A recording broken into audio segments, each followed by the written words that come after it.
لیاقت علی خان نواب رستم علی خان کے دوسرے بیٹے تھے، جو 1 اکتوبر 1895 کو کرنال ہندوستان میں ایک بزرگ پنجابی گھرانے میں پیدا ہوئے۔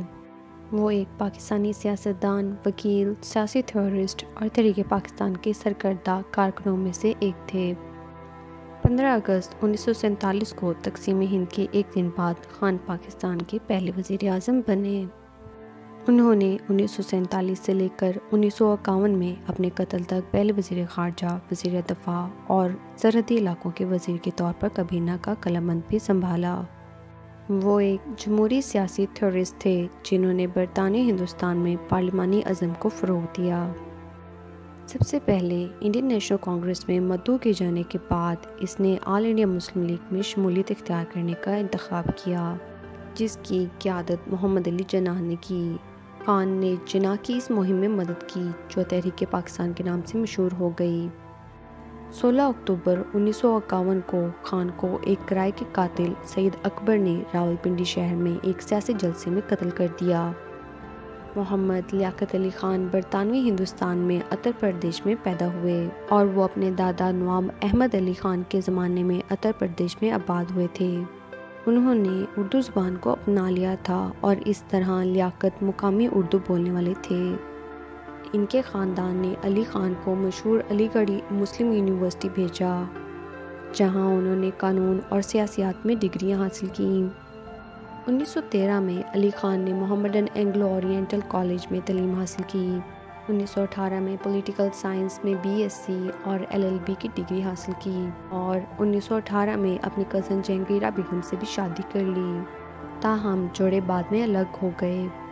1919 میں اپنے والد کی وفات کے بعد علی خان برطانوی حکومت کی جانب سے گرانٹ اور اسکالرشپ دینے کے ساتھ اپنی اعلیٰ تعلیم کے حصول کے لیے آکسفورڈ یونیورسٹی کے ایکسیٹر کالج میں شرکت کے لیے انگلینڈ چلے گئے۔ 1921 میں علی خان کالج کی فیکلٹی کی طرف سے قانون اور انصاف میں ماسٹر آف لا سے نوازا گیا، جس نے انہیں کانسی کا تمغہ بھی عطا کیا۔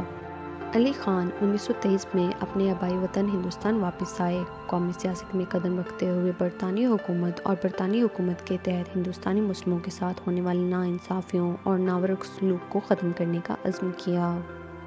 ایک منقسم ہندوستان پر زور دیا۔ کانگریس کی قیادت نے پارٹی کا حصہ بننے کے لیے علی خان سے رابطہ کیا، لیکن جواہر لال نہرو کے ساتھ ملاقات میں شرکت کے بعد علی خان کے سیاسی خیالات اور عزائم بدریج بدلتے گئے۔ جلد ہی جناح نے مئی 1924 میں لاہور میں ایک سالانہ اجلاس بلایا، جہاں اہداف، حدود، پارٹی پروگرام، ویژن اور لیگ کی بحالی، پارٹی کا ابتدائی ایجنڈا اور لاہور کاکس میں اس پر غور سے بحث کی گئی۔ اس میٹنگ میں خان ان لوگوں میں شامل تھے جنہوں نے کانگریس میں شرکت کی اور پارٹی کے لیے نئے اہداف کی سفارش کی۔ علی خان 1926 کے انتخابات میں مظفر نگر کے دہی مسلم حلقے سے عارضی قانون ساز کونسل کے لیے منتخب ہوئے تھے۔ علی خان نے اپنے پارلیمانی کیریئر کا آغاز 1926 میں قانون ساز کونسل میں متحدہ صوبوں کی نمائندگی کرتے ہوئے کیا۔ 1932 میں وہ متفقہ طور پر یورپی قانون ساز کونسل کے نائب صدر منتخب ہوئے۔ علی خان 1940 تک یوپی قانون ساز کونسل کے منتخب رکن رہے۔ دسمبر 1928 میں علی خان اور جناح نے نہرو رپورٹ پر بحث کرنے کا فیصلہ کیا۔ 1930 میں علی خان اور جناح نے پہلی گول بیس کانفرنس میں شرکت کی، لیکن یہ تباہی میں ختم ہوئی، جس کے نتیجے میں جناح برطانوی ہندوستان سے برطانیہ چلے گئے۔ 1932 میں علی خان نے بیگم روانہ سے دوسری شادی کی، جو کہ ایک ممتاز ماہر معاشیات اور ماہر تعلیم تھیں، جو کہ تحریک پاکستان میں ایک بااثر شخصیت بن گئیں۔ 1932 میں AMU میں پروویژنل مسلم ایجوکیشن کانفرنس میں اپنی پارٹی صدارتی خطاب میں علی خان نے اس خیال کا اظہار کیا کہ مسلمانوں کی ایک اپنی الگ ثقافت ہے اور انہیں اس پر قائم رہنے کا پورا حق حاصل ہے۔ اس کانفرنس میں لیاقت علی خان نے اعلان کیا کہ اس ملک میں تیزی سے فرقہ واریت کے دن گنے جا چکے ہیں۔ ہم سب اپنی مشترکہ مادر وطن کی عظیم تقدیر پر یقین رکھتے ہیں، جس کے حصول کے لیے مشترکہ اثاثے ہیں لیکن انمول ہیں۔ جلد ہی وہ اور ان کی نئی بیوی انگلستان چلے گئے، لیکن مسلم لیگ سے اپنے روابط ختم نہیں کیے۔ علی خان کے جانے کے ساتھ ہی مسلم لیگ کا پارلیمانی ونگ ٹوٹ گیا۔ بہت سے مسلمان اراکین ڈیموکریٹک پارٹی میں شامل ہو گئے، جسے اصل میں علی خان نے 1930 میں منظم کیا تھا۔ 1930 میں جناح نے وزیر اعظم رامسے میک ڈونلڈ اور ان کے وائسرائے لارڈ آرون پر زور دیا کہ وہ لندن میں گول میز کانفرنس بلائیں۔ جناح جس کی توقع کر رہے تھے، اس کے باوجود یہ کانفرنس مکمل طور پر ناکام رہی۔ جناح کو قومی سیاست سے سبکدوش ہونے اور مستقل طور پر لندن میں سکونت اختیار کرنے اور پریوں کونسل کے سامنے قانون کی مشق کرنے پر مجبور کیا گیا۔ اس وقت کے دوران لیاقت علی خان اور ان کی اہلیہ جناح کے ساتھ شامل ہوئے۔ علی خان اور ان کی اہلیہ نے اپنا زیادہ تر وقت جناح کو برٹش انڈیا واپس آنے پر راضی کرنے میں صرف کیا تاکہ بکھری ہوئی مسلم لیگ کے عوام کو ایک مکمل طاقت میں متحد کیا جا سکے۔ محمد علی جناح جب ہندوستان واپس آئے تو انہوں نے مسلم لیگ کی تنظیم نو شروع کی۔ 1936 میں لیگ کا سالانہ اجلاس ممبئی میں ہوا۔ 12 اپریل 1936 کو کھلے اجلاس میں جناح نے ایک قرارداد پیش کی جس میں خان کو اعزازی جنرل سیکرٹری کے طور پر تجویز کیا گیا۔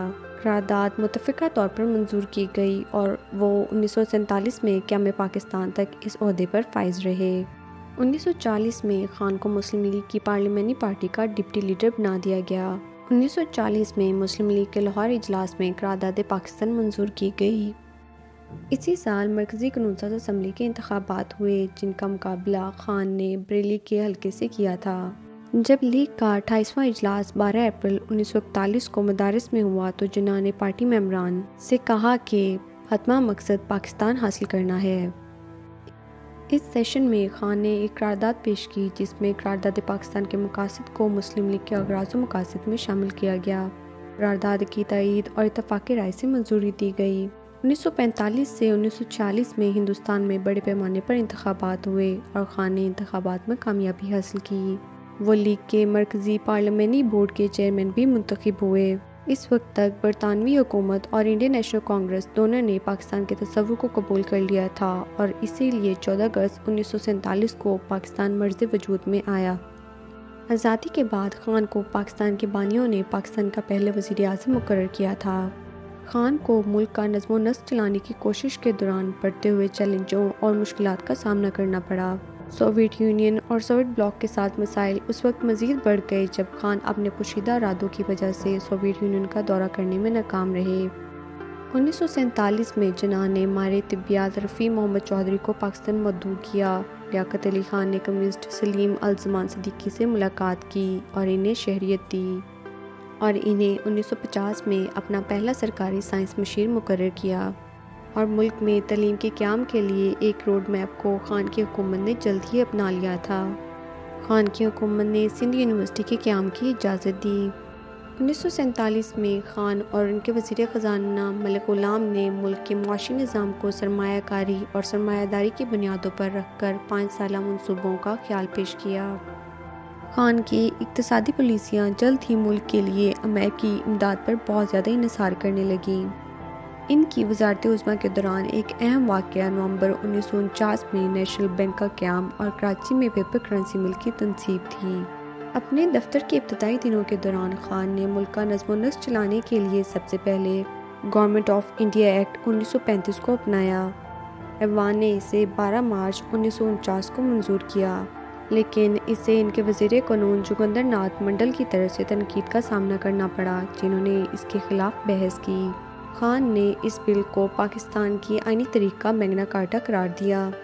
پٹیل نے پاکستان کو کشمیر کی پیشکش کی تھی جس کے بدلے پاکستان نے حیدرآباد پر اپنا دعوت ترک کر دیا تھا۔ علی نے اس پیشکش کو ٹھکرا دیا، حیدرآباد کو ہی رکھنے کی ترجیح دی، اس بات کو نظر انداز کرتے ہوئے کہ دونوں کے درمیان فاصلہ کسی بھی صورت میں حیدرآباد کے پاکستان کے ساتھ الحاق کو روک دے گا۔ پاکستانی سیاستدان شوکت عیاض خان نے اس حماقت پر احتجاجاً استعفیٰ دے دیا۔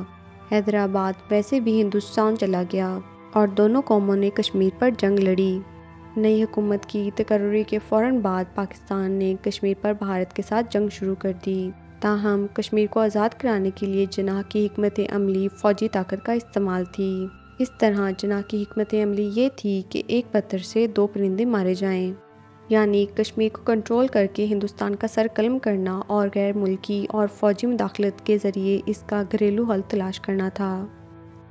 وزیر اعظم نے اپنے ہم منصب سے بات چیت کی کوشش کی اور اقوام متحدہ کی کوششوں سے مسئلہ کشمیر کو پرامن طریقے سے حل کرنے پر اتفاق کیا۔ اس معاہدے کے مطابق 1 جنوری 1949 کو کشمیر میں جنگ بندی عمل میں آئی۔ یہ فیصلہ کیا گیا کہ اقوام متحدہ کی نگرانی میں آزادانہ اور غیر جبرانہ رائے شماری کرائی جائے گی۔ 1949 میں سوویت یونین کے رہنما جوزف اسٹالن نے علی خان کو ملک کا دورہ کرنے کا دعوت نامہ بھیجا، جس کے بعد انہیں سوویت کے اقدامات کا علم ہونے کے بعد امریکی دعوت دی گئی۔ مئی 1950 میں خان نے سوویت یونین کے ساتھ تعلقات ختم کرنے پر آمادہ کیے جانے کے بعد ریاستہائے متحدہ کا سرکاری دورہ کیا اور پاکستان کی خارجہ پالیسی کو مغرب کے ساتھ قریبی تعلقات کی طرف متعین کیا۔ امریکہ نے پاکستان کو غیر ذمہ دار رکھنے کی پالیسی پر کام شروع کیا۔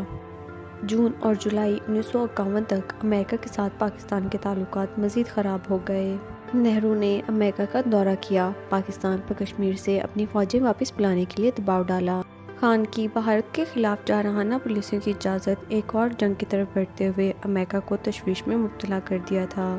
آرمی کے commander in chief general Ayub Khan کے ساتھ ایک سرکاری ملاقات میں خان نے مشہور کہا، میں بیمار ہوں اور گھومنے پھرنے سے تھک گیا ہوں، آئیے اس کا مقابلہ کریں۔ امریکہ نے پاکستان کی اقتصادی امداد بند کرنے اور بھارت کے ساتھ کشمیر پر خفیہ معاہدہ منسوخ کرنے کی دھمکی دی۔ امریکی سفیر کے یہ بات سننے کے بعد خان کا موڈ بہت زیادہ جارحانہ تھا اور انہوں نے مبینہ طور پر کہا، پاکستان نے امریکی حمایت کے بغیر آدھے کشمیر پر قبضہ کر لیا ہے اور باقی آدھے کو بھی لے سکتا ہے۔ خان نے امریکہ سے پاکستان میں اپنے فوجی اڈے خالی کرنے کا بھی مطالبہ کیا۔ 1948 میں پاکستان نے سوویت یونین کے ساتھ تعلقات قائم کیے اور ایک ماہ بعد ایک معاہدے کا اعلان ہوا۔ امریکی تجارت کی بندش نے خان کو مایوس کیا تھا، لہٰذا خان نے career foreign service officer Jamshed Marker کو سوویت یونین میں پاکستان کا سفیر بنا کر بھیجا۔ چند ماہ بعد ایک سوویت سفیر اپنے بڑے عملے اور ملٹری اتاشی کے ساتھ پاکستان آیا۔ 1950 میں علی خان نے اپنا سفیر بھیج کر چین کے ساتھ تعلقات قائم کیے، جس نے پاکستان چین کے ساتھ تعلقات قائم کرنے والا پہلا مسلم ملک بن گیا۔ اس اقدام نے امریکہ کو مزید مایوس کیا۔ ایران میں رہتے ہوئے لیاقت علی خان نے سوویت سفیر سے بات کی اور ماسکو نے انہیں فوری طور پر سوویت یونین کے دورے کی دعوت دی۔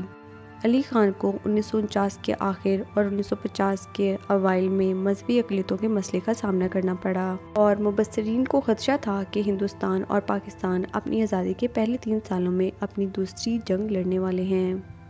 اس وقت علی خان نے 1950 میں لیاقت نہرو معاہدے پر دستخط کرنے کے لیے ہندوستانی وزیر اعظم جواہر لال نہرو سے ملاقات کی۔ یہ معاہدہ ہندوستان اور پاکستان کے درمیان تعلقات کو بہتر بنانے اور کشیدگی کو کم کرنے اور سرحد کے دونوں طرف مذہبی اقلیتوں کے تحفظ کے لیے ایک کوشش تھی۔ وزیر اعظم لیاقت علی خان نے گورنر جنرل کا عہدہ نہیں سنبھالا، اس کے بجائے مشرقی پاکستان سے تعلق رکھنے والے ایک بنگالی سیاستدان خواجہ نظام الدین کو مقرر کیا۔ جب جناح کا انتقال ہوا تو وہ 3 بڑے عہدوں پر فائز تھے، گورنر جنرل، مسلم لیگ کے صدر اور آئین ساز اسمبلی، جس کے اس نے صدر اور قانونی مشیر دونوں کی خدمات سر انجام دیں۔ پاکستان کی مسلح افواج کے ساتھ اختلافات اور مسائل بھی بڑھ گئے۔ خان نے 1949 میں مقاصد کے نفاذ کی نگرانی کی، جسے دستور ساز اسمبلی نے منظور کیا۔ دستاویز کا مقصد ایک اسلامی، جمہوری اور وفاقی آئین آور حکومت تھا۔ خان مغربی پاکستان میں مسلم سوشلسٹوں اور مشرقی پاکستان میں کمیونسٹوں کا مقابلہ کرنے میں ناکام رہے۔ علی خان کے جنرل سر ڈگلس گریسی کے ساتھ تعلقات بگڑ گئے، جس کے نتیجے میں جنرل گریسی کو تنازع کے فوراً بعد ریٹائر ہونا پڑا۔ جنوری 1951 میں علی خان نے پاکستان آرمی کے پہلے مقامی کمانڈر ان چیف کے طور پر گریسی کی جگہ جنرل ایوب خان کی تقرری کی منظوری دی۔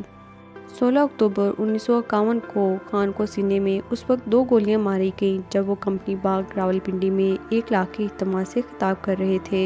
پولیس نے فوری طور پر مبینہ قاتل کو گولی مار دی، جس کی شناخت بعد میں پیشہ ور قاتل سید اکبر کے طور پر ہوئی۔ خان کو فوری طور پر ہسپتال لے جایا گیا اور انہیں خون دیا گیا، لیکن وہ زخموں کی تاب نہ لاتے ہوئے چل بسے۔ اکبر بربرک پشتون زدران قبیلے سے تعلق رکھنے والا ایک افغان شہری تھا۔ وہ لیاقت علی خان کے قتل سے پہلے پاکستانی پولیس کو جانتا تھا۔ قتل کے پیچھے اصل مقصد کبھی بھی پوری طرح سے سامنے نہیں آیا ہے اور اس کے ارد گرد بہت زیادہ قیاس آرائیاں کی جا رہی ہیں۔ بھوپال، بھارت سے شائع ہونے والے ایک اردو روزنامے نے اس قتل کے پیچھے امریکہ کا ہاتھ دکھایا۔ ان کی موت کے بعد خان کو شہید ملت یا قوم کے شہید کا اعزازی خطاب دیا گیا۔ وہ مزار قائد میں دفن ہیں، جو کراچی میں جناح کے لیے بنایا گیا مقبرہ ہے۔ یہ وہی جگہ ہے جہاں 2007 میں سابق وزیر اعظم بے نظیر بھٹو کو قتل کیا گیا تھا۔ وہ پاکستان کے سب سے طویل عرصے تک خدمات سر انجام دینے والے وزیر اعظم ہیں، جنہوں نے اقتدار میں 1524 دن گزارے۔ اس کی میراث ایک ایسے شخص کے طور پر تیار کی گئی تھی جو نئے قائم ہونے والے ملک میں جمہوریت کے لیے شہید تھا۔ پاکستان میں بہت سے لوگوں نے انہیں ایک ایسے شخص کے طور پر دیکھا جس نے پارلیمانی نظام حکومت کے تحفظ کے لیے اپنی جان قربان کی۔ روزنامہ جنگ کی طرف سے لکھے گئے ادارے میں میڈیا نے خلاصہ کیا کہ ان کا نام پاکستان کے افق پر ہمیشہ چمکتا رہے گا۔